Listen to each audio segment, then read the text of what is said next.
I really think that the things that make us ugly or whatever our wounds are, they're also our greatest gifts. They're also the things that make us unique. They're also the things that make us special. So what? You didn't do 2 workouts in your workout plan. I bet that you were doing something else that was really important to you in your life, even if it was just vegging out for a couple of days. We have to take this crazy pressure off of ourselves to be so perfect, to do everything perfectly. We have to give ourselves that grace, even while we're pushing to be awesome. Welcome back to the Essentially You podcast, all about reinventing your health with safer, cheaper, more effective natural solutions and powerful lifestyle changes so that you become the CEO of your health. I am your host, Dr. Marisa Snyder. When creating a healthy, active life, what would you say is your biggest challenge when it comes to being consistent? Is it that feeling of overwhelm that sweeps over you because you're not exactly sure where to start? Or maybe it's the crazy busy schedule that is taking over your day. Or maybe it's the all or nothing belief block that is getting in the way.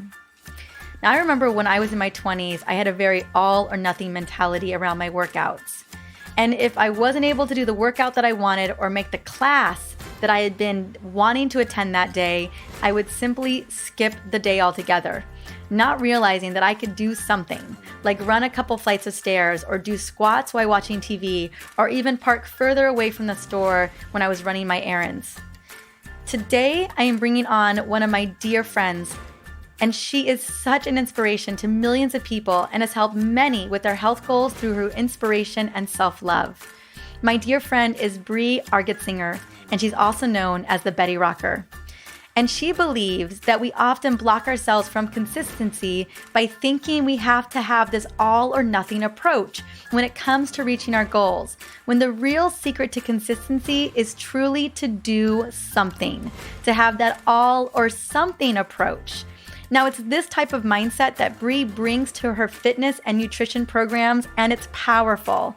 Bree's take on fitness is so refreshing, and it embodies one of my favorite things: ease and grace.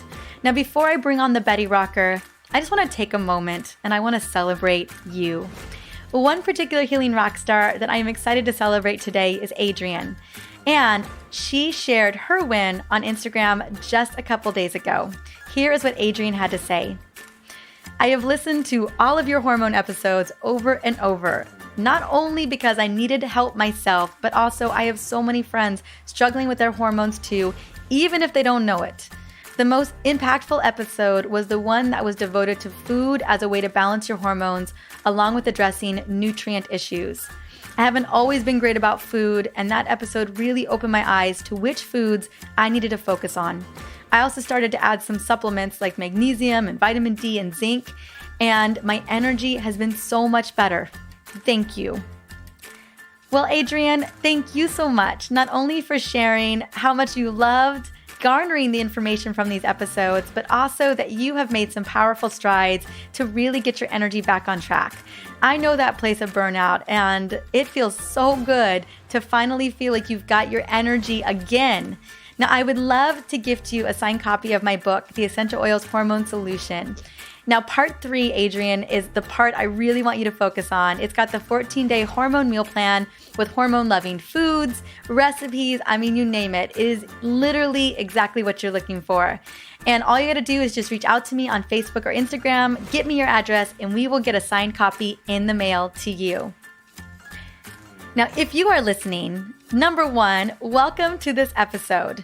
And in case you were wondering what episode that Adrienne was referring to, it was episode number 100, Why Food is Key to Balancing Your Hormones, plus how to treat key nutrient deficiencies. Now, this podcast is all about empowerment, and if it has helped you in any way at all, I would love to shout you out too. You can reach out to me via Instagram, Facebook, or by simply reviewing this podcast on iTunes or whatever podcast you plug into. That way, not only can I continue to support you, but also there are so many women, just like Adrienne's friends, who are looking for this information, and you open the door through your inspiration by sharing this to help them become the CEO of their health. Well, let's dive into this incredible conversation with the Betty Rocker, my dear friend Bree. But first, I want to sing her praises. Bree Argetsinger, also known as the Betty Rocker, is an internationally known health and fitness coach, an innovative entrepreneur, and motivator of self-growth. A CHEK certified exercise coach, naturally certified structural integration practitioner, an ISSA certified fitness nutrition practitioner. There's clearly more than charm behind her success. In the past 3 years, over 2 million people have taken her 30-day Make Fat Cry challenge, including myself. I have also taken it, and hundreds of thousands more have done her workout and nutrition programs. Hailed as a gateway to personal growth through food and fitness, she empowers her massive worldwide audience with a healthy lifestyle of awesome approach. And she guides people into healing their bodies by providing them with knowledge base from which to thrive.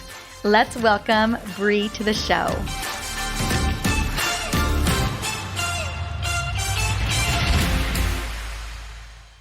Welcome to the show, Bree. Honey, how are you doing today? Oh my gosh, I am so excited to be here with you, and I got a great night's sleep. I feel amazing. Yay! I love it. Well, sleep is so important. You know what? What I love about you is you are so good on that self-care. You are so good. Oh, let me just receive that. Thank you. Thank you. Because that was not always true. Absolutely. And that's what we're going to talk a little bit about. I just want to take a moment and tell you that I think that your journey into fitness and nutrition is so powerful. And I want everyone to know about you the way that I know about you, the way that I love you. So I would love for us to start this conversation out with having you share your personal growth journey through food and fitness. How have you become the Betty Rocker, girl? Oh my gosh. Well, thank you. Thank you. Your love, it's always meant our friendship has meant so much to me, and I miss you so much now that I'm not in the same city as you, but I still feel like super connected, and I travel with your blends all the time. I've got my goddess and my energy blend here right here. So It's so mutual. So in order to answer that question, I'm actually going to put on some of my goddess blend because I want to go back to a time when I was in my 20s, very confused about health, but very, very convinced that I needed to look good. And my sort of idea was that if I looked good, then I was healthy, right? Like that was what health was. And that was really the message that I was getting from what back in those days for me, and I'm 42 now at the time of this particular podcast. So that was over 20 years ago when I was in my 20s. And I was really getting that message that from magazines. I feel like today our magazine is Instagram. It's like that's where we see all of our health role models, if they are role models. But I didn't know that at the time, that like what I was seeing in these magazines and what I was seeing on TV and in ads and advertisements was really a lot about marketing products. I didn't really get that. I instead just looked at these models and thought that that was the lifestyle that I wanted to emulate, that was the look that I wanted to have. But even deeper than that, I was really seeking validation as a woman. And I felt like I would receive the most validation through my appearance, because as a child growing up, I was constantly told I needed to be a pretty girl, or I was praised if I looked pretty. If I didn't look pretty, I was praised because I was smart. And it was kind of like these performance expectations that I grew up really working against in a lot of ways, instead of feeling like I was working with them. So I feel like I was really skewed on the health front for a long time. And I went to real extremes in myself to try to find my way to be truly balanced and truly healthy. And I had that mindset where more is more. I was like, okay, so if 3 workouts a week is good, then 6 must be awesome. So I'm going to do double workouts on a lot of days. I can see from these magazines that these girls are eating salads. They're eating these fat-free stuff, this low-fat stuff, this sugar-free stuff. And so I'm going to eat that stuff. I'm going to eat the snack foods, even though I knew better from growing up with gardening and from organic foods, even though I had that background, even though I went to school to study nutrition and indigenous cultures, and anthropology was my major pursuit. I was still, you're up so close to things, but you still think you can cheat the system. You think, well, I see the way these models look, and I'm going to do what they're doing because they look like they're happy. They look beautiful. They're getting the validation. And I was sold on a system that doesn't really exist. It's fake. I ran myself ragged, literally burned out my adrenals by the time I was in my early 30s. And I had to find another way to go. And it was me sitting in this amazing naturopath's office where I had this like wake up call where she was like, here's what's going on with your body. And if you continue down this path, you're going to get more of the same and you're going to get worse. And do you want to keep doing this? And I realized I had to have a radical mindset shift. I had to really be willing to look at food and look at my movement patterns in a new way. And that's exactly what I set out to do. I started a lot of deep reflection, self-study. I, oddly enough, asked the universe for a mentor. I said, I feel like I can't do this alone. I feel like I need a positive role model in my life, someone to help guide me. And I sat down at the gym one day, and this man who I'd seen a lot sat down next to me. And we just started talking. And I realized that he was actually he was more than a trainer. He had been a Mr. America back in the 80s. And he was known as the leap coach. And he was someone who was actually a powerful guide. And it was crazy because, he had tattoos. I had tattoos. He's from New York. I'm from New York. And we just struck up a conversation, and that turned into this beautiful friendship and mentorship. And he became my first true mentor, and helped me with the piece that I didn't know that I needed the most, which was the mental piece. And that was my first guide. But that shift in my thinking is what truly led to the creation of the Betty Rocker brand. I created it to empower myself and to inspire myself, really. And along the way, just in sharing what I was doing and what I was learning, and getting additional credentials and additional education, I ended up noticing that other people were really responding. In fact, one surprising thing that happened was Whole Foods reached out to me, and they were like, hey, one of our store employees is being featured as Employee of the Month. She's lost 50 pounds in the past year. And we asked her what had contributed to her success. And she said, Betty Rocker. I read her blog and she helps me. She comes in the store and she just talks to me. And I remember this woman, her name was Barb, and she would ask me, what's in your cart? You have all this food in your cart and you're so tiny. And it reminded me back to when I was in my 20s, when I thought that I needed to eat less food. I needed to eat diet foods. I didn't need to eat all this whole food, which I was now embracing. And here's Barb, 50 pounds over her ideal weight in her 40s, struggling with the same thing that I had struggled with very recently. And I remember thinking about her when I put together like an Eat Like Me section on the blog. And I started really delving into the recipes and the easy cooking stuff. And the easy workouts I was doing, they weren't easy workouts, they were challenging, but you could do them anywhere. They were accessible. I started teaching cooking classes at Whole Foods. It gave me a lot of opportunity to practice, like adding in the nutrition elements and teaching people about food, and started filming more and more of those little workout videos that you could do anywhere. And got on Instagram really early when it first came out. And I started to see the response, and it just inspired me to do more. And I feel like that's really the genesis of what now has become an overnight success in 7 years. Isn't that the truth, right? Isn't that the truth? One of the things, and I love that this was your turning point for you, was that mindset, right? That was the shift that happened. And the reason why I want to mention that is what I see so much in what you're bringing to so many of us, is the mindset and that growth component. Can you speak a little bit? When did you know that needed to be a part, not only of the brand, and I doubt it was ever because you're like, I need this in the brand, but when did you know that was so much a part of your message? I so appreciate you noticing that. I asked our mutual friend, JJ Virgin, I'm sure that this never happened to you, ever feeling like imposter syndrome, or ever feeling like, what is it that makes me so special? I don't know why people listen to me. And I asked JJ this one day when I was having some self-doubt. And she was like, what makes you so different is that, yes, you're talking about nutrition and fitness, workouts and eating healthy, but you're infusing it all with this self-love thing that is so different than what I hear everybody else talking about.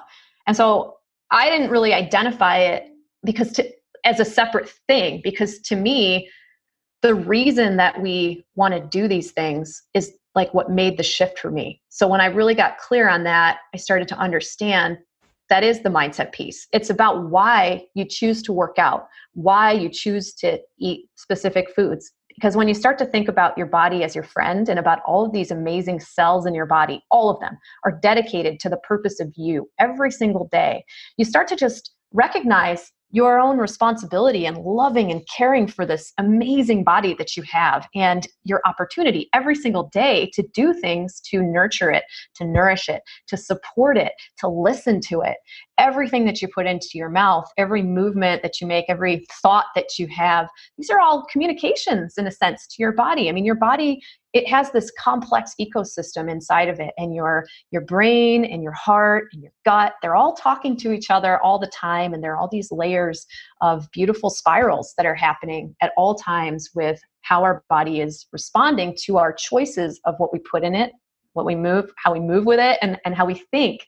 And I feel that it wasn't really a specific moment for me. It kind of probably all happened at the same time, because I was telling you about my mentor. His name's Tom Terwilliger, by the way. Such an amazing man. He had me do this activity very early on when I started to recognize that I needed to have this shift. And he had me wear a rubber band around my wrist, and I had to snap it every time I had a negative thought about myself. And, it was such a great activity. And I would replace the negative thought with something positive if I was capable of that, which was a skill set that I had to work on. Because our brain's wired for survival. It's a fear-based thinking mechanism. And you have the power to shift those types of thoughts, to train yourself to actually think in a more beneficial, empowering way. But it takes practice. And that was what I was doing. So I feel like I was doing that self-love and figuring out why the heck I wanted to take care of myself right from the beginning of the journey. And it was a part of my message from the beginning as well, because it was just embedded in the fabric of what I was figuring out. Girl, I watch so much of your Instagram, and you're so awesome. Just in case you're hearing Bree for the first time, Bree, honey, share with the world your Instagram handle, honey. At The Betty Rocker. At The Betty Rocker. The one thing I love so much that I think you dialed in so beautifully was the ease and grace.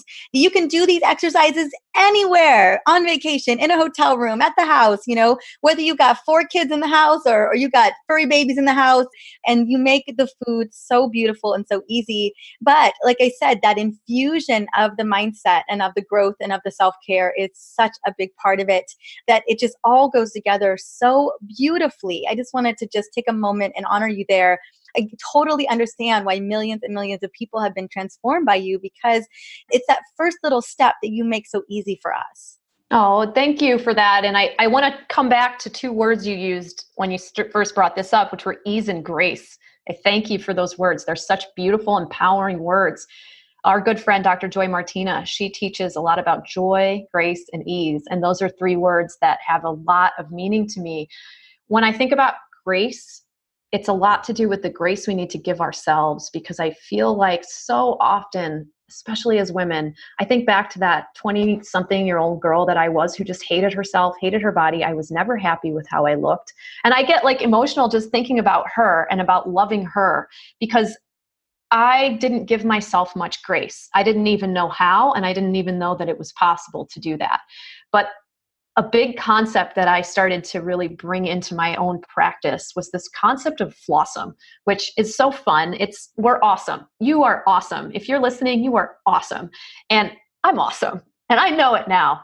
And I also know that I'm not perfect, and I don't have to be perfect. Perfect was sort of the thing that I kept striving for, if we're going to look at it as a concept. Now, I think these days that we're all perfect in the way that we are, exactly as we are. But this word perfect had a lot of power for me in the past. And I love the word flaws, because when you think about flaws, they're the blemishes, the whatever that make us unique and original.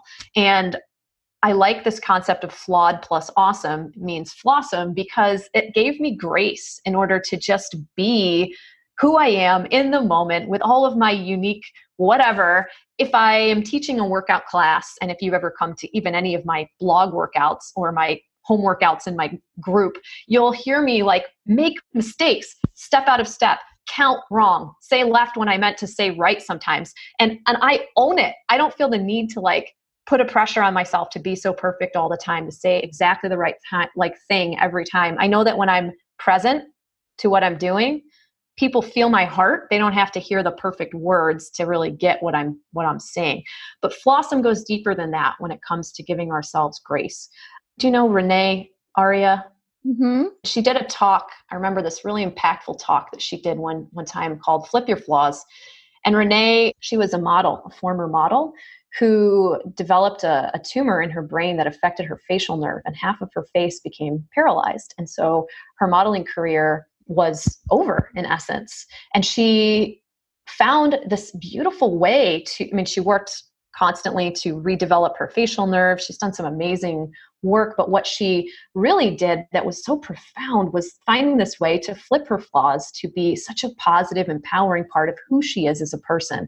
And I always think of that example when I think about the word flawed and the word flawsome, because I really think that the things that make us ugly or whatever our wounds are, they're also our greatest gifts. They're also the things that make us unique. They're also the things that make us special. So what? You didn't do 2 workouts in your workout plan. I bet that you were doing something else that was really important to you in your life, even if it was just vegging out for a couple of days. We have to take this crazy pressure off of ourselves to be so perfect, to do everything perfectly. We have to give ourselves that grace, even while we're pushing to be awesome. I love it. Girl, that was a question of mine. I was going to ask because I love the embodiment of flawsome. I just love it. And I know so many times people are struggling with worthiness and imperfections, and you address it in such a beautiful way. You embrace it in such a beautiful way that we're all good with it then. And I wanted to make sure we touched upon that, and you did it. So I'm so happy. Well, we can also talk a little bit more about ease, because I think that ease is something that you mentioned, that I make it easy for people to get into things, and taking that first step is like the hardest thing for all of us. Me too. It's not just you. It's not just me. I mean, all of us, sometimes we struggle because the thing is, we're thinking so far ahead. We're thinking about the outcome of all of our goals and dreams. But the thing is, we're never actually done, right? You start a goal, you start on working on a goal. You even if you do take the first step, you get to where you meant to go. You already have another goal that you probably set on like day 4 for your next thing. And it's like, we have to allow ourselves to work in a dynamic flow. I got this really important kind of message from the universe. And by that, I mean different people who said the same thing and different things I was thinking about at the same time, that was about this spiral. I often have judged myself in the past for not having a more linear progression towards big goals that I've set in my life. And I find that it's been frustrating for other people who are like, well, why didn't you go from point A to point B? I needed you to follow this path. Even I think back to like, why didn't I go through exactly 4 years of college in a row and then do this and then do that? My life has not had a linear progression to get to where I am. My goals don't often have a linear progression.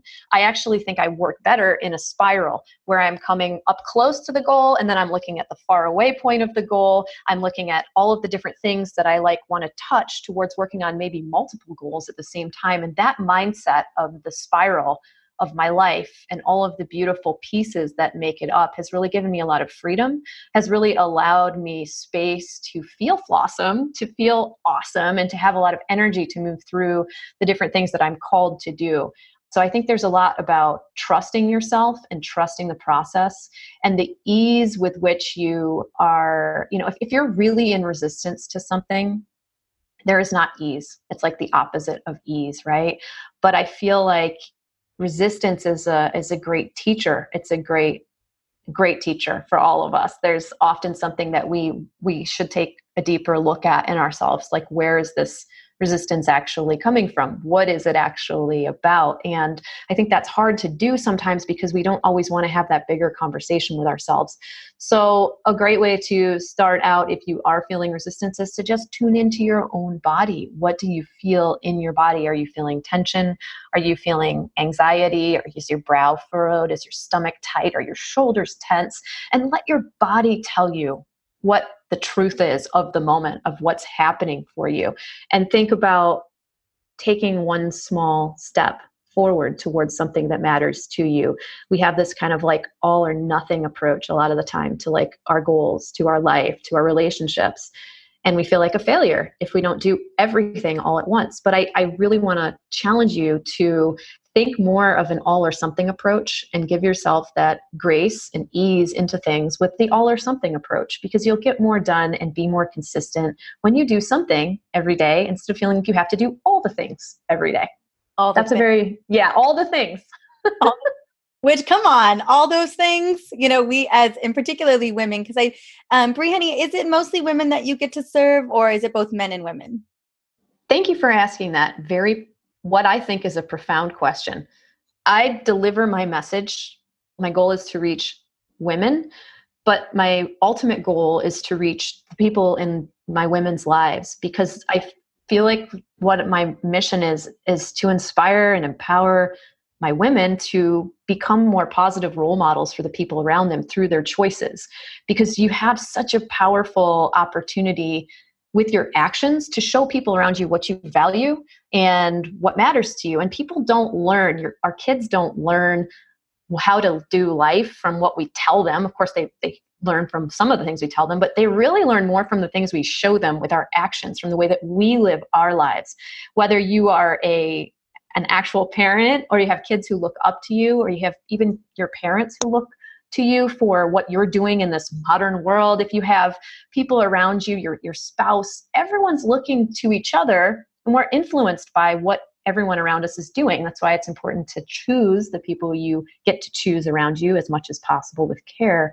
But I really feel like, while I may directly serve my women, I hope that I'm really impacting their families and the wonderful men, the children, everyone around them at the same time. Well, I agree with that. I think women are such a powerful catalyst for change. And we have a great influence in our communities because we're such great nurturers. And one of the things that I've always loved about you is that it doesn't have to be all or nothing, right? It can be that little something. And in the opportunity of you serving millions of people, mostly women who probably have this kind of all or nothing mentality, as you're getting women started, as you're helping them navigate and creating these beautiful habits, loving themselves, in your experience, what has been the key to that success for so many of your people? Like, what has been kind of that tipping point for so many of the women that you serve? Oh, that's a great question. I think a lot of it comes back to that all or something approach, and also having incremental steps to take daily that add up to changing our habits.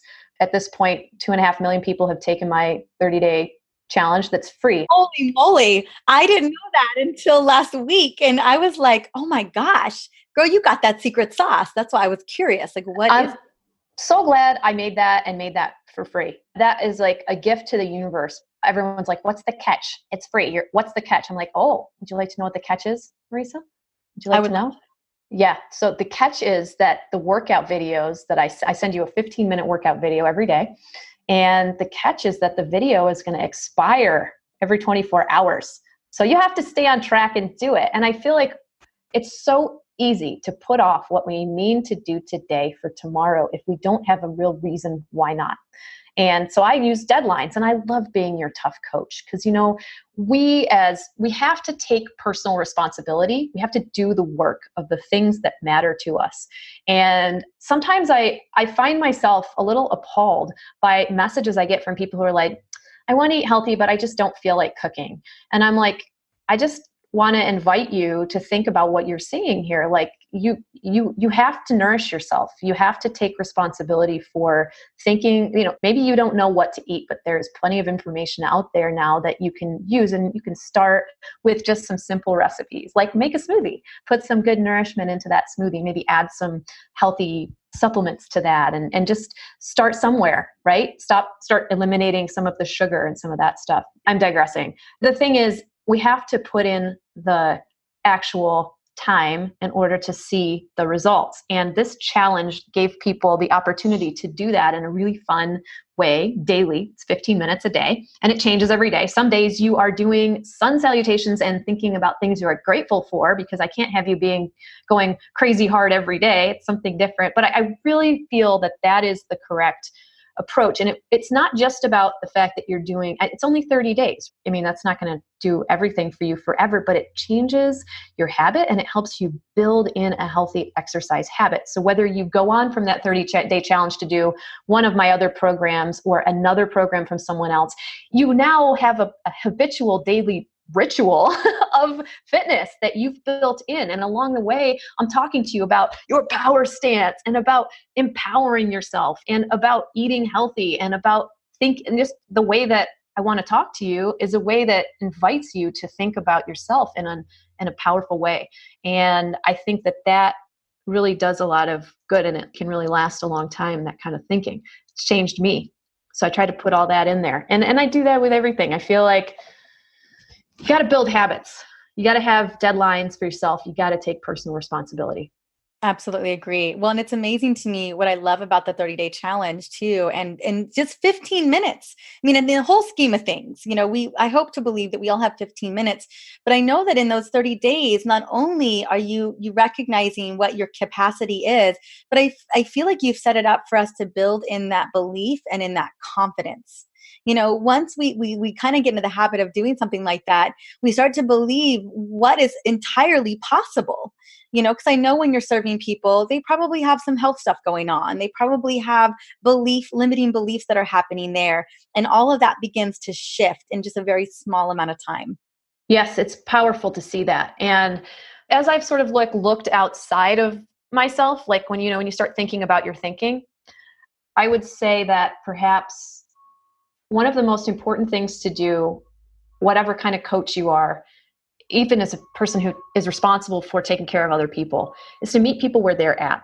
It's to not assume that you know everything that's right for everyone right away, right? We take the knowledge that we have and filter it through our own personal filter, our own thinking system, and we want to deliver it in a way that is accessible and really meets someone where they are at in this moment and create space for them to expand within it. I think that's something that's kind of an intangible that's hard to really explain really perfectly, so I'm just going to own that it's a flawsome explanation. But I've felt that I've really just stayed really in touch with those different versions of myself who I have been over the years, and just have so much empathy and compassion for the challenges that people face when they try to start something new or have a big goal and the fears that kind of come up around that. I'll share that a lot of the things I write on my Instagram, they're things I'm writing to myself or to a younger version of myself or even to a future version of myself. I feel like I may be like your coach, but I'm still a person who is on this growth path myself. And that's what I feel and see in you. And that's what I feel and see in so many of our friends, is that people are really caring about and respecting the journey of where people are starting from and really speaking to that place. I absolutely agree. And I think it comes out so much in the words that you're using, that people can feel like you connect to who they are. Now, as you're holding space for so many people and you're helping them move through it, and I know how busy you are as well. I want to just go into your world for a moment. And can we just take a moment and look at, in a typical week, how are you focusing on that self-love? And most importantly, the self-care. How are you weaving it into your world? Just so we can get a picture of what you do on the day-to-day. Well, thank you for asking. I've added rituals to my life that have become so important to me, in large part because I had to get really, I shared with you about how I created Betty Rocker, but our journey's it doesn't have an end, right? There was a point just a few years back when my emotions were really in flux. I was actually feeling suicidal, which sounds shocking to anyone who really knows me. I went and got help for that. I went to the Amen Clinic and got a lot of brain scans done. And I really had a real wake-up call that I've had anxiety and depression and horrible PTSD for most of my life. And a lot of that stems from early childhood trauma and sexual abuse and physical abuse. And those are all really important things to address, those underlying stressors that many of us deal with. And every one of us has had trauma in different ways, different experiences of trauma. And I think that, just having a more open conversation and owning that allows us to, if we have the awareness of it, then we know that it's okay to step into a space where we can ask for healing and for things that we can invite into our lives that create rituals and allow us to have less stress and more ease and grace and joy. So some of the rituals that I have added into my life for self-care, this is such a funny one. I take a bath at night. This is like so simple, but it helps me sleep so much better because my body temperature cools down after the bath. And of course, that's really important for the sleep-wake cycle to have your body temperature shift at a certain period in the evening.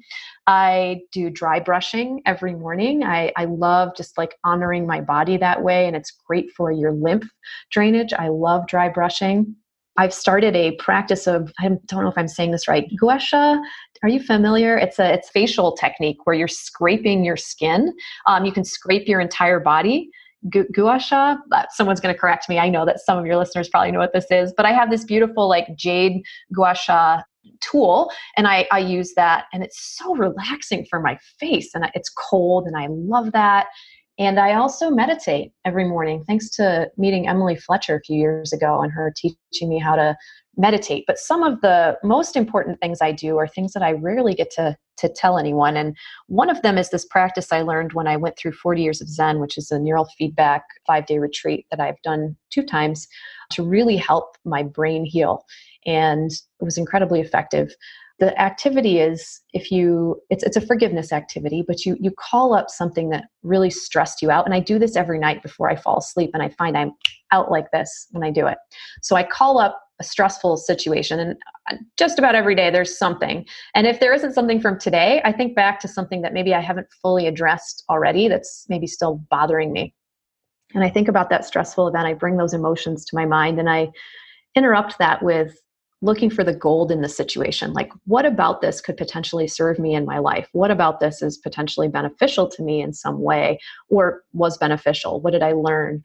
And if I'm struggling with that, or even if I find the answer I'm looking for, I move on to my next step, which is taking personal responsibility for whatever that stressful event or stressful situation was. I've touched on personal responsibility in this conversation already. I think it's such a huge piece of healing and of being really the creator of your own life and not feeling like a victim. It's really important to take that personal responsibility. So I do that next. And then the final thing that I do, and sometimes this is the only thing that works, depending on how hard this emotion is that I'm struggling with another person, is I walk in their shoes. I try to see the situation I'm dealing with from their perspective. And I find that to be so incredibly freeing. And it's usually what helps me get to that final piece, which is forgiveness. And for me, forgiveness doesn't have to be about going and telling the person that I forgive you. I don't have to go and change the relationship where it stands. What it does is something internally for me that allows me to move forward with more grace and joy and ease and peace in my heart. And that changes the way that my body actually responds. I mean, our emotional state, our thoughts affect the way that we digest our food. I mean, this is such an important practice. I can't even tell you. And by the way, I'm sleeping next to an aromatherapy device that's blasting out some beautiful lavender essential oil. And I use essential oils every morning as a part of my ritual meditation practice. I mean, smells are so powerful. So, as I've talked through some of my self-care techniques, it's just, these are all of the rituals that I'm employing for myself. They touch on all of the senses in different ways. I sleep with an ocean sound machine just so I can hear a nature sound, because that's so elemental and helpful for me. And I lived by the ocean for a long time, so it's soothing. And that ocean was right outside the window. And I missed it. I could feel it shaking the beach, like shaking my bed at night when it would hit the rocks. So I take those precious memories with me and have created like as much of a beautiful environment for myself where I am next, because, no matter where we are, you're shaped by the things that have come before us. And some of those things are negative and some of those things are positive. But using this sort of method that I just described, you can take the best things from all of what you have been given, all of what you've experienced, and you are the creator of your own life. That depends on how you see the things that have happened for you. And these things have become as important as cooking for myself every week and doing my workouts. I mean, those are a given, I hope, to your listeners. Because by the way, everybody, Bree is cooking the most amazing food. If you ever want to see it, it's on Instagram in her story. And she is working out. That self-care is going down too. It is. It's all going down. And it's taken me time to build these practices in. I didn't have a lot of these self-care rituals. I worked first on balancing my exercise routine and being really on top of my nutrition piece. I felt like I was like that person a few years ago. If you asked me if I was stressed, I'd be like, no, I have no stress. But if you had actually measured my stress, it would have been like off the charts, because you get so used to where you're at. We get so in this state, we don't realize it, we don't recognize it. And it really took me getting to a really bad place to have to address that. And I'm so grateful that I did. Dr. Amen told me that children of parents who've committed suicide are 500 times more likely to commit suicide. And my dad committed suicide in 2014. Well, I was in the middle of building the 30-day challenge. Actually, I was 15 days into recording it, and it was devastating. And I remember I had to launch it on January 1st, and I somehow came back, and like 10 days into January, I was like 3 days behind the challenge, and I started making those videos again, and I started making the emails again, and I started building the pages again. And it literally all got done like at the same time as it was actually happening live by the end of it. But I feel like a lot of that ability, that resilience that I had to handle challenging things that have come my way in life have all come from this foundation of taking care of myself and the reasons why I wanted to take care of myself, because I shifted my why. I shifted why I was doing it. It wasn't so that I could look good and get validation from looking good all the time. That was my reason to like work out and eat diet foods. I wanted to take care of myself. So because I loved myself, and there are different degrees of love for myself that I have been able to progress through as I've learned more about how to love myself. But I also want to say, side note, I still take a lot of pride in my appearance. I showed up for you today, took care of my hair. Gorgeous. Thank you. I feel beautiful. I own that now. It's a different feeling. Like, I don't think there's anything wrong with taking pride in your appearance. I think it's something to do, like take pride in yourself. And it's a reason to nourish yourself for sure. But how we look and feel is a byproduct of the way that we nourish ourselves, the way we think, the way we move. That needed to shift away for me from just being the ultimate outcome was just my appearance. And I think that we live in a culture that really perpetuates sort of a shallow view of how to live. And, it can be very materialistic and it can be very surface. But there's, I think, in all of us, the capability and the potential to go so much deeper and to question so much more. And we're all so deep and capable. No one of us is shallow. There's just a lot of opportunities out there for us to miss what's really going on below the surface. That was so beautiful, Bree. Not only sharing your self-care, but also kind of that underlying and showing us that personal responsibility and how it plays into the self-care that you do every day. Oh my God, it was these aha moments that I was having that I know women are having right now. Right now. I just want to say thank you for sharing that. It was so profound and so powerful. Now, Bree, honey, I wanted to just connect in because I know I've been through the challenge. It's phenomenal. But I can imagine women are feeling so inspired right now and they want to inspire to take action. How can we get started? How do we jump in and get more of you? Oh my gosh. I didn't know you took my challenge. Like, you're so awesome. Yeah. Oh my gosh. So it's so easy. Go to makefatcrychallenge.com. I love the name. Super easy. And we'll have it all over the place. We'll have it on the blog. We will have it in the show notes. It's going to go out in an email. You guys we'll get you hooked up with this. Anything else you want to talk about the program? Like, what are we going to get when we get started? Like, a little bit about that. Well, make sure you are getting your emails, because every day you're going to get your link to your workout. And I will offer you the 30-day challenge meal plan for purchase. It is totally optional, but as you know, exercise and nutrition go hand in hand. So that's totally up to you if you want to avail yourself of additional resources, because you're making this time for yourself. You're making time to do a 30-day fitness challenge. Why not get everything out of it that you can and come out with some rock solid habits. There's my blog with free resources, additional workouts if you kind of just want to dip your toe in the water and see who is this Betty Rocker chick. What does she look like? If you're listening to this as a podcast and you've never heard of me before, go check me out. It's just thebettyrocker.com. And like Dr. Marisa said earlier, you can go to my Instagram. It's just at the Betty Rocker. And I look forward to also having you guys hear my conversation with Dr. Marisa on my podcast. So there's lots of ways to connect with me. Wonderful, wonderful. Well, honey, we will make sure to have it all in. I just want to say, one, thank you so much. You know how much I love you. And this interview was blowing my mind. It just, you have this, your level of authenticity and love and what you pour out into the world is so profound. I just want to say thank you so much. Oh, I receive that. It's really meaningful coming from you with all that you do for your tribe and for everyone. You're an amazing leader. And I am just so honored to have had an opportunity to have this conversation with you where basically you just asked me great questions and let me talk, which I mean, that in itself is a skill. Thank you so much. Oh my goodness. The pleasure was all mine. I'll see you soon, hen. When thinking about fitness and nutrition, we often separate that from personal growth and mindset. But as we learned in this interview today, they are clearly connected. I'm so grateful that Bree shared her story about how she perceived health in her 20s, because it's exactly how I perceived health too.